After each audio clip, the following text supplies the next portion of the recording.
Hello, नमस्कार दोस्तों। आज हम बात करेंगे एसीसी कंपनी के स्टॉक्स के बारे में। इस स्टॉक्स की गिरावट की वजह मैंने आपको टेक्निकल के बेस पे पहले से ही बता के रखी हुई है पिछले वीडियो में। कल भी वीडियो बनाया था और 2-3 दिनों से हम इस स्टॉक्स के ऊपर लगातार अपडेट देते हुए चल रहे हैं क्योंकि स्टॉक्स चल रहा है डाउन ट्रेंड में और स्टॉक्स ने सारे सपोर्ट लेवल को तोड़ते हुए हमें नेगेटिव डायरेक्शन है उसको कंटिन्यू फॉलो करते हुए दिखाई दे रहा है। तो मैं आपको तब तक सपोर्ट करूंगा जब तक स्टॉक्स हमारा एटलीस्ट सपोर्ट ना ले ले तब तक।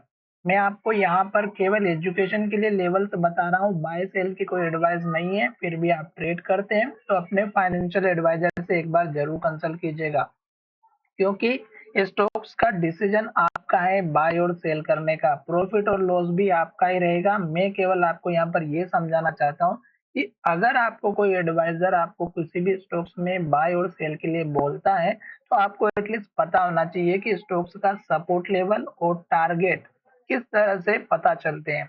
क्या वो जो दिए गए टारगेट वो सही है या गलत, ये आप खुद भी पता कर सकते हैं। अब यहाँ पर देखिएगा कि स्टोक्स ने पहली बार जब हाई यहाँ पर इस चार्ट में देख रहे होंगे, यहाँ पर हाई बनाया था और ये लगभग हमारा था लगभग 2700 2750 का। स्टॉक फिर से इस लेवल के पास आया, यहाँ पे डोजी कैंडल बना के हमें ये इंडिकेशन दिया कि अगर स्टॉक्स हाई का ब्रेकआउट करेगा तो ऊपर जाएगा और लो का ब्रेकआउट करेगा तो नीचे की तरफ जाएगा। और उसके दूसरे दिन स्टॉक्स ने रेड कैंडल बनाई और एक के बाद एक रेड कैंडल बनाते हुए स्टॉक्स नीचे आया। फिर जब स्टॉक्स दोबारा ऊपर जाने की कोशिश की तो ये जो पुराना हाई था जहां पे स्टॉक्स बार बार इन्वर्टेड हेमर बना करके हमें संकेत दे रहा था कि गिरावट आएगी, वही इन्वर्टेड हेमर यहाँ पर बने, लो का ब्रेकआउट हुआ और गिरावट आई। फिर स्टॉक्स यहाँ पर भी देखिएगा, यहाँ पर भी ये पुराना हाई था, यहीं पे स्टॉक्स पुराने हाई के पास आया, यहाँ पर भी पुराने हाई के पास आया, इन्वर्टेड हेमर बनाए। तो इसका मतलब ये हुआ कि आपको एक बात का ध्यान ये रखना है कि पुराने हाई को बिल्कुल भी इग्नोर नहीं करना है, ना ही लो को। क्योंकि जब स्टॉक्स में एक के बाद एक रेड कैंडल और लो बना, स्टॉक्स ने यहाँ पे सपोर्ट लिया जो कि पुराना वाला हाई था, यहीं पे स्टोक्स ने रिटर्न दिया, एक के बाद एक हाई बनाते हुए स्टोक्स ऊपर की तरफ गया। फिर इस हाई के पास से रिजेक्शन मिला, रेड कैंडल बनी और एक के बाद एक लो बनाते हुए फिर नीचे आया। फिर स्टोक सपोर्ट के पास आया, हैमर कैंडल बनाए, फिर ऊपर की तरफ गया। तो पुराने हाई लो को नहीं बोलेंगे। यहाँ पर भी तीसरी बार फिर से आया, हैमर कैंडल बनाई, सपोर्ट लिया, ऊपर की तरफ गया, फिर इन्वर्टेड हैमर बनाई, लो को ब्रेकआउट किया, गिरावट आई। तो इस तरह से आपको पता करना है चार्ट में क्या चल रहा है।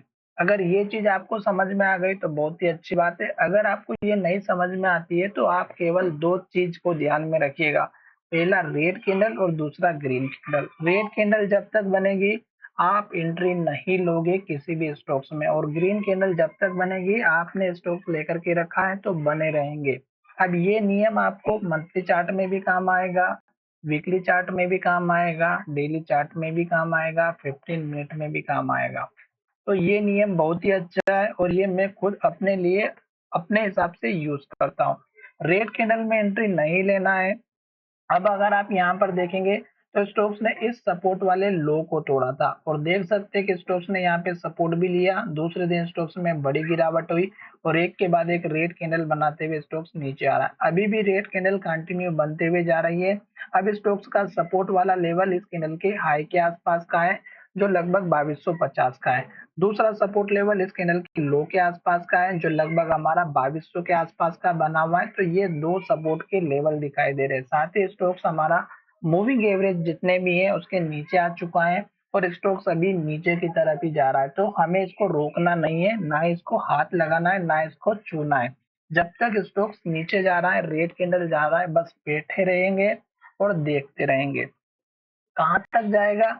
ये चार्ट हमें ऑटोमेटिक बता देगा किस तरह से कि स्टॉक्स में ये जो कैंडल बन रही है या तो ये छोटी बनेगी, ग्रीन कैंडल बनेगी, या फिर डोजी बनेगी, हिमर बनेगी, या एक्स वाई जेड जो भी आपको यहाँ पे सिचुएशन सपोर्ट लेवल पर दिखाई देगी वो आपको इजीली समझ में आ जाएगी। तो अभी वेट कीजिएगा, जल्दबाजी ना करें, करेक्शन बहुत बड़ा है और अभी तक स्टॉक्स रुकने का नाम नहीं ले रहा है। एक के बाद एक लो बनाते हुए जा रहा है। छोटा सा टारगेट चाहे तो इस कैंडल के लो का रख सकते हैं जो 2330 रुपए का है। पर अब स्टॉक्स हमारा इस लेवल को ब्रेकआउट नहीं करेगा तो स्टॉक्स ऊपर नहीं जाएगा। तो फिलहाल वेट करिएगा। वेट एंड वॉच का काम सबसे बढ़िया है, क्योंकि स्टॉक मार्केट में वही पैसा कमाता है जो सब्र से काम करता है, वेट करता है और सही समय पर आने पर स्टॉक्स में एंट्री लेता है। तो चलिए वीडियो को यहीं विराम करते हैं। धन्यवाद, मिलेंगे नई वीडियो में।